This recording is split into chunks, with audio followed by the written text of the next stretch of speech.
All right. Got your beautiful face on. The beard's already gone. Okay. All right, camera ready. All right. So, what's your name? My name is Kevin Ogar. How? What do you do in CrossFit? I am an affiliate owner. I own CrossFit Watchtower. I also work for the Level 1 seminar staff, teaching Level 1s, and I help develop and now run the adaptive seminar that is through CrossFit. What was your favorite part of being a gym owner? What is your favorite part? My favorite part of being a gym owner is my community. It's something that I've built myself. It's something that I took a lot of pride in building the way I wanted to build it, keeping the people who would not be so good or toxic for my community out. And we have a really close group, a very big group of people who are friends and pretty much family at this point in time. So the community around my gym is probably my favorite part. Where are you from? Originally, I grew up in St. Louis, Missouri. But right now, I've been living in Denver since 2008, 2009, about 10 years. Okay. What made you want to start a CrossFit gym? I started lifting actually when I was your age. When I was 13 years old, I begged my parents for a weightlifting set. They put it down in the basement. I started squatting, benching, and deadlifting, and started coaching people. And then when I was a freshman in college, started getting into CrossFit, competing in CrossFit, and coaching CrossFit. And next logical step, I ran someone's gym for them for 6 years, and when that place shut down, I opened up my own gym out of necessity. I didn't want to lose. I had built that community. I didn't want to lose that community, and so I opened my own to bring them on over. What is the farthest you've gone in CrossFit? In the CrossFit Games, Yeah. I was 6 points from going to the games in 2012 because of a workout called Diane. It was a stupid workout, and I hate it. Well, some people don't know what Diane is. Diane is 21:59 deadlifts at 225 and handstand push-ups. It was the first event of the 2012 CrossFit Games Regionals. And next year, did you try?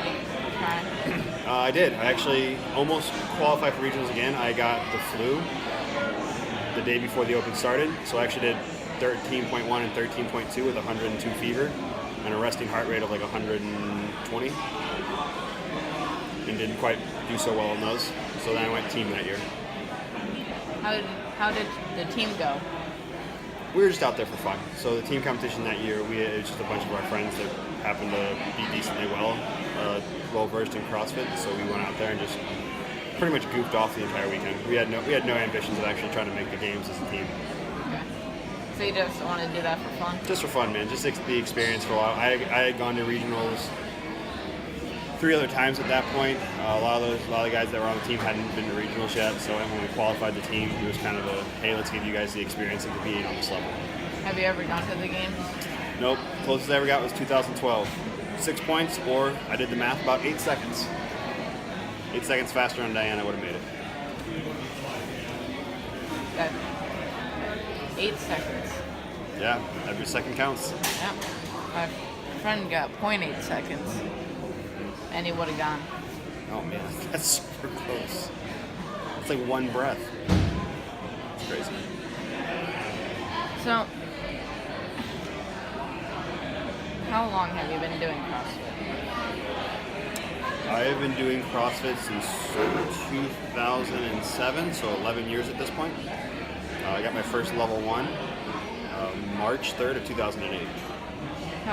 What did you think of the level 1? I loved it. That's what kind of hooked me going in there, and I had kind of an all-star cast of level 1 instructors, some old school guys that most people that haven't been doing this for very long don't know who they are, but I do.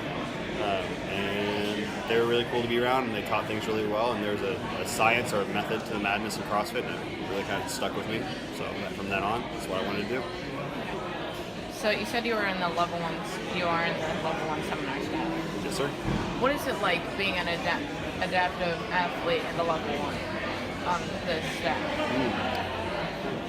Being pretty much the only adaptive athlete on the level 1 seminar staff is a little weird. You can't help with as many things. I don't get the demo movements because I'm not going to get up there and show a squat, so you have to kind of find other ways to be useful as far as getting things set up early or making sure you're set up properly and kind of running through that kind of stuff more. I think I tend to help more along the lines of back of house stuff than I do demoing or really the major setup stuff. But it's different. You figure it out. It's taken me a few years to find my groove, but it's a lot of fun. What is your favorite movement in CrossFit? My favorite movement's, oddly enough, either the snatch or the back squat. I love both of those very, very much. I just don't get to do them anymore. So it's the one that you can't do that you love the most.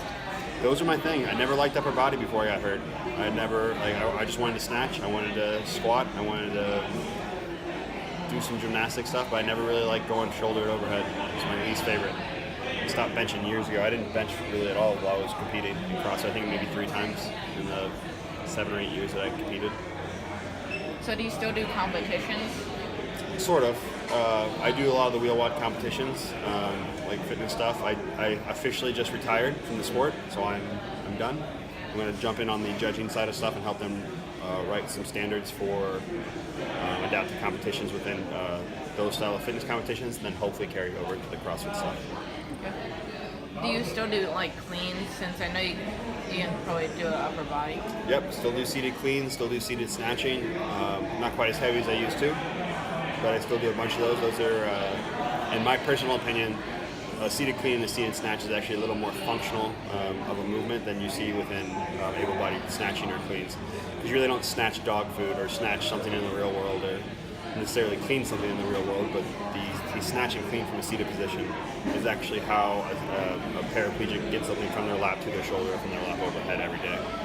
Okay. So I know you've been to Wadapalooza. What was your favorite workout in there? Favorite workout at Wadapalooza? The swim. Love swimming. Absolutely love being near the water. It's my pretty much a second home. Grew up swimming. I was a swimmer for 15 years. It's just relaxing. Everyone else is freaking out and trying to figure out how to get out of the water, and I just want to hang out there. It's on land that I struggle. Oh, it's like a fish, kind of. Oh yeah. The joke is I'm a giant manatee because I move so slow and so like cumbersome on land, and I get in the water and I just take off. So when you're swimming, you just use the upper body. Like, Yep. what's the easiest way to keep yourself afloat? Depends on if I'm swimming in open water in a pool. In a pool, I'll swim like crawl or breaststroke. It's super easy. If I'm in open water, because of the way the waves hit, I actually do like a shrimp stroke where I just land my back and swim that way, or side stroke. It's a little easier to keep myself moving and not get hit in the face with a bunch of water. Get the jellyfish in the mouth. Yep. I get a lot of drag from the spear. It just kind of soaks up water and kind of drags through the water if I'm on my stomach. So it's aerodynamics. Super aerodynamic, yeah. I don't know why more Olympian swimmers don't have beards. Like, it doesn't make sense to me.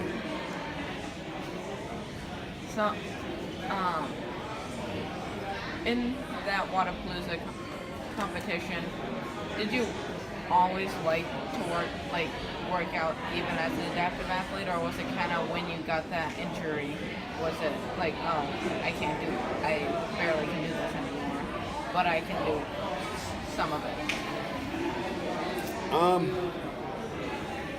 I think I always kind of knew I was going back to fitness. I mean, I've been doing it for over 20 years now. It's kind of what I know and what I do.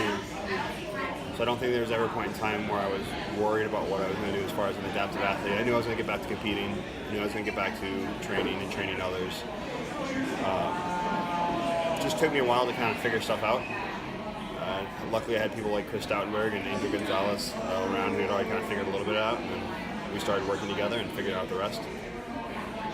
When you hit that snatch that broke your, what was it, C6? T11. T11. When it broke that T11, what was going through your mind? Well, I can tell you this. I went out there and it was 235 pounds, which at that point in time was only like 70% of my 1 rep max. So it was pretty light for me. I went to go snatch. It felt awkward in the catch because there was a slant to the platform. So I went to just go bail backwards because I was like, it's super light. Like, I'll just bail real quick, pick it up, and go again. But when I went to go jump out of the way, because of that slant, I couldn't move completely. And then that bar hit my back, bounced off me, ricocheted off the bumper plates that were behind me. So I actually hit my shoulder, not my back. Hit the bumper plates behind me and ricocheted straight into my spine. At that point in time, it felt like someone had doused me in gasoline and just set me on fire. Every single nerve from head to toe was on fire. And that's the only thing really going through your head at that point in time. Okay, so it wasn't the hit in the shoulder, so it was like, I don't know, that kind of hurts. Oh, yeah. The hit on the way down did nothing. I've dropped like 350 to 400 pounds on my upper back before, like catching a barbell, and it does nothing. It was the ricochet. My barbell, the bumper plates hit the stack of bumper plates right on that edge, and it was like throwing two Super Bowls together. You can see it ricochet off. They said it was the equivalent of getting hit or being in a 70-mile-an-hour car crash. I'll show you the X-ray of my spine if you want to see it. So, I actually keep it on my phone. It's really cool. The nerd in me really enjoys the picture. so would you, when they said it was like being in that 70-mile-an-hour car crash, would you rather be in that car crash or be hit in the spine with a... Oh, I think I lucked out big time by getting hit in the spine with the barbell. I have no other complications from my injury, which you normally would have from a car crash. So I don't have any other breakings or scarring or anything. It hit me so perfectly, it just tore my spinal column in half. The spinal cord just tore my vertebrae. And when you see it, you'll kind of recognize it. My vertebrae are actually intact. I didn't actually break any of the bones in my back. I just sheared my spinal cord out. Oh, so it was just a clean cut. Clean cut. Right, Looked like someone took a knife and just goes.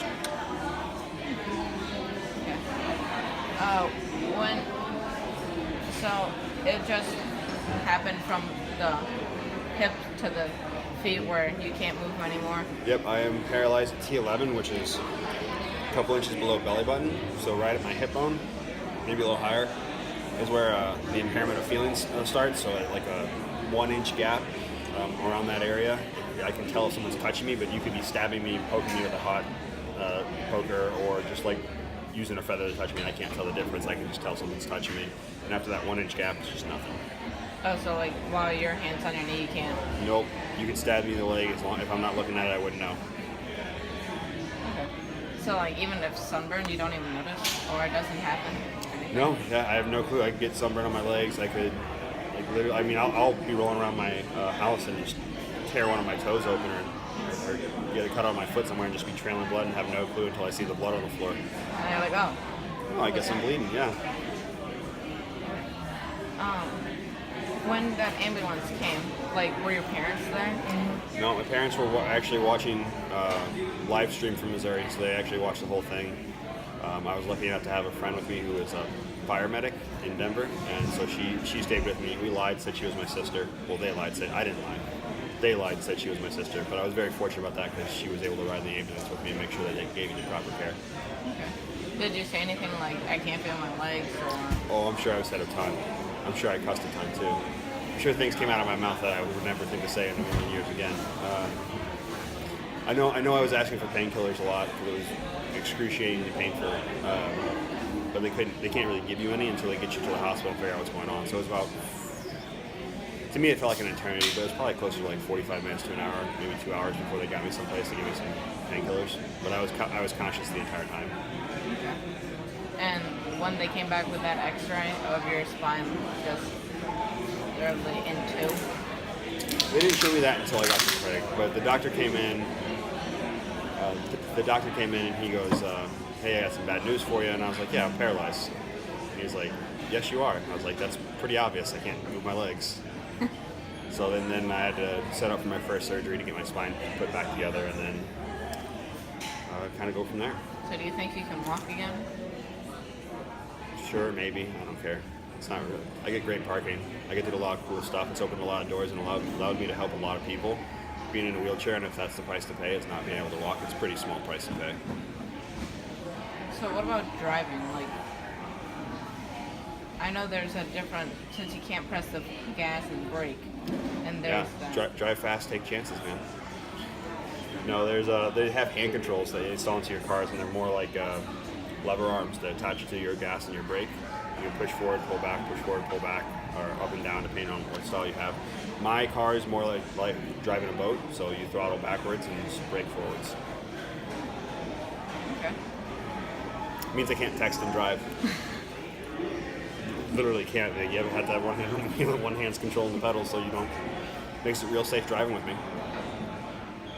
So you don't have to worry. Like, Nope. oh, there's my phone. Nope, can't get it. Yep, not touching it. It's either take the hand off the wheel, crash, take the hand off the gas, and Yep, just almost completely stop. It's safer. I mean, I think most people should have to drive with hand controls so they'd stop texting and driving. Be kind of fun. that, It's fun to watch my friends try to drive my hand controls, I'll say that. since there's no gas or brake. They can still use their feet, but I'll let them hop in and try to use it with my hand controls because it's kind of fun to watch them fail. Did they go too fast? They'll go a little too fast, and then the brake is a little sensitive, so you got to get used to it. So like slam on the brakes, and like it looks like someone brand new to driving a car trying to figure out how to use the gas and brake. It's pretty funny. And you're always in the car with them? Oh, always, yeah, for sure. If I'm gonna laugh at them, I have to be next to them. How do you get in the car since you can't use your legs, since you have no... So getting in and out of the chair onto anything, car, bed, bathroom stuff is just what we call a transfer. So I just kind of brace on one side and brace where I'm going to try to move to, and then lift and pivot. Depending on the height and where it is, it basically looks a little different. I may actually pull from up high or pull from back there, but it's just using your arms, pick yourself up and move yourself over. Drag your legs along with you. That's all I have for today. Very good, 16 minutes and 30 seconds. All right. Pretty good.